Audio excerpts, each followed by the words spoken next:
গত ২১ জানুয়ারি বাংলাদেশ, পাকিস্তান সহ ৭৫টি দেশে অভিবাসী ভিসা দেওয়ার প্রক্রিয়া স্থগিত করে যুক্তরাষ্ট্র।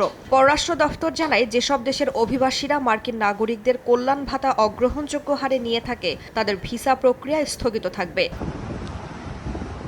সপ্তাহ ব্যবধানে দেশগুলোর ওপর থেকে ভিসা প্রক্রিয়ায় স্থগিতাদেশ তুলে নিতে মার্কিন পররাষ্ট্রমন্ত্রী মার্কো রুবিও এবং হোমল্যান্ড সিকিউরিটি মন্ত্রী ক্রিস্টি নোয়েমকে চিঠি দিয়েছেন ৭৫ কংগ্রেসম্যান। বৃহস্পতিবার দেয়া ওই চিঠিতে বলা হয়, স্থগিতাদেশের কারণে বিশ্বের প্রায় ৪০% মানুষ অভিবাসী ভিসা স্থগিতাদেশের আওতায় পড়েছেন। এতে বিশাল এই জনগোষ্ঠী উপেক্ষিত হচ্ছে।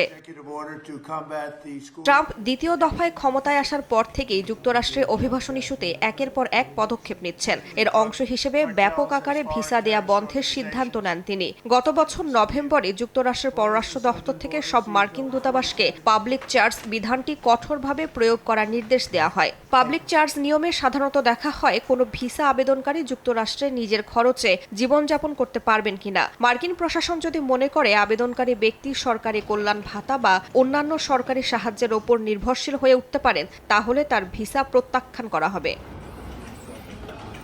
রাইসা জান্নাত, সময় সংবাদ।